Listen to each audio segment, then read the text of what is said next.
বিয়ের 7-8 মাস পরের ঘটনা। অফিস থেকে বাড়ি এসে দেখছি ছোট পিসিমা এসেছে। পিসিমা মানে পিসি শাশুড়ি। সেই প্রথম পিসিমাকে সামনে থেকে দেখা।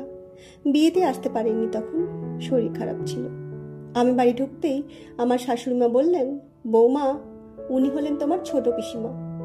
আমি প্রণাম করতেই উনি বললেন, অফিস থেকে ফিরলে বুঝি?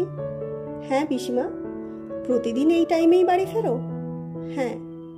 আমি আরো কিছু বলতে যাব, আমার শাশুড়িমা বললেন, সবে তো ফিরলে, একটু রেস্ট করো, পরে গল্প করবে ক্ষণ। আমি নিজের রুমে চলে যেতেই আমার শাশুড়িমা পিসি শাশুড়ির সাথে গল্প শুরু করলেন। ততক্ষণে আমার হাজবেন্ড ফিরে গেছে। ও আমার থেকে ঘন্টাখানেক আগেই ফেরে। আমি ফ্রেশ হয়ে একটু রেস্ট করি, তারপর আমার হাজবেন্ড 1 কাপ চা আমাকে দেয়। প্রতিদিন এটাই ওর রুটিন। ও ফিরলে আমার শাশুড়িমা তখন চা করে ওকে দেয়।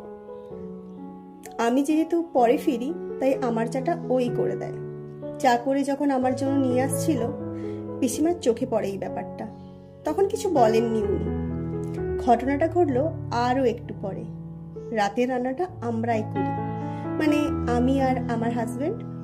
তরকারি বলতে সেদিন ছিল পনির তরকারি আর ছোলার ডাল। সেটা তখন রান্না হয়ে গেছে। লুচি হবে। আমার হাজবেন্ড লুচি বেলে দিচ্ছে আর আমি ভাজছি একটা একটা করে। সেই মুহূর্তেই পিসিমা রান্নাঘরে। এই দৃশ্য দেখে চোখ বড় বড় করে বলে, হ্যাঁ রে অর্ক, বিয়ে করে তো মেয়েলি কাজ অনেক শিখে নিয়েছিস। বউকে চা করে খাওয়ানো, বউকে রান্নার কাজে হেল্প করা, অফিস থেকে ফিরে তো রেস্ট পাস না একটু? বউ বললে তো শুনতেই হবে, যতই হোক চাকরি করা বউ তো। কথাটা শুনে খারাপ লাগলো। আমার হাজবেন্ড কিছু উত্তর দেওয়ার আগেই দেখি আমার শাশুড়িমা পেছনে এসে দাঁড়িয়ে পিসি শাশুড়িকে বলে, আরে কি যে বলো ছোটদি, বৌমা ওকে কাজ করতে বলবে কেন? ওগুলো সব আমিই ঠিক করে দিয়েছি।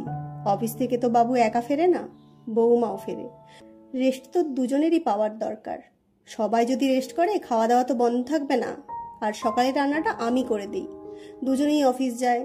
তোমার দাদা আর আমি এমনিতেই ভোরে উঠি, দুজনে মর্নিং ওয়াক সেরে এসে রান্নাটা বসিয়ে দিই। তোমার দাদা তখন হাতে হাতে হেল্প করে দেয়। কাজের আবার মেয়েলি বলে কিছু আছে নাকি? তুমি তো জানো আমি ছেলেকে সব কাজ শিখিয়েছি। তোমার দাদাও তখন আমার কাজ করে দিত, এখনো তাই করে। কাজ কাজই। সংসারে সুখ শান্তি বজায় থাকে পরস্পরের সহযোগিতা ও ভালোবাসার মাধ্যমে। দুজন যদি দুজনকে না দেখে, দুজনের ভালো মন্দ না বোঝে, তাহলে বুঝবে কে? তাই ওরা ওদের মতো কাজ করুক, আমরা এখানে দাঁড়িয়ে থেকে কি করব বলো? চলো বরং বাবুর বিয়ের ছবিগুলো তোমাকে দেখাই। কথাগুলো শুনে পিসিমার মুখটা কেমন ফ্যাকাশে হয়ে গিয়েছিল।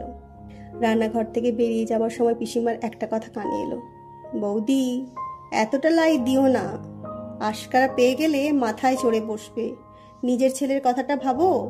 আমার শাশুড়ি তখন হাসতে হাসতেই বেশ জোরে জোরেই বললেন, ওরা এখনকার ছেলে মেয়ে, ভালো মন্দ বিচার করার ক্ষমতা ওদের আছে। আমি আমার মতো করে চালাতে চাইলেও চলবে না, সময় বদলেছে। তাই ওদের জীবনযাত্রার সঙ্গে আমাদেরই অ্যাডজাস্ট করতে হবে, আর তা না পারলেই সমস্যা বাঁধবে। নিজেদের আধুনিক হতে হবে, আরো পুরনো রীতিনীতির সঙ্গে ওদেরকে মেলালে আর চলবে না, বুঝলে ছোটদি? বৌমা কখনোই নিজের মেয়ে হয় না, আর শাশুড়িও নিজের মা হয় না। নিজেদের মধ্যে বোঝাপড়া থাকলে একটা বন্ধুত্ব হয়ে যায়। আমার ছেলেটার ভালো থাকার কথা চিন্তা করতে গেলে বৌমাকেও ভালোবাসতে হবে বেশি। আমি তো বাবুর বিয়ের পরেই বাবুকে বলে দিয়েছি, যে কাজটা নিজে করে নিতে পারবে সে কাজটা নিজেই করে নিও। বউ এসেছে মানে বউয়ের উপর হুকুম করে পায়ের উপর পা তুলে বসে খাবে, সেটা চলবে না। বুঝতে হবে তোমার বউ কিন্তু তার সব কিছু ছেড়ে তোমার কাছে এসেছে, তুমি কিন্তু যাওনি। তাই তোমাকেই সহযোগিতা করতে হবে, তোমাকেই অ্যাডজাস্ট করতে হবে বেশি। আজ 5 বছর হলো। এই বোঝাপড়ার মধ্যে দিয়েই সব কিছু চলছে ভালোভাবেই। না আছে ঝামেলা, না আছে অশান্তি। ব্যালেন্সটা শিখতে হবে। তার জন্য লাগে উন্নত মন আর উন্নত মনের মানুষ। সেই উন্নত মানসিকতার সংস্পর্শে থাকলে সংসার সুখেই হবে। গল্প অ্যাডজাস্ট, কলমে সরজিৎ ঘোষ।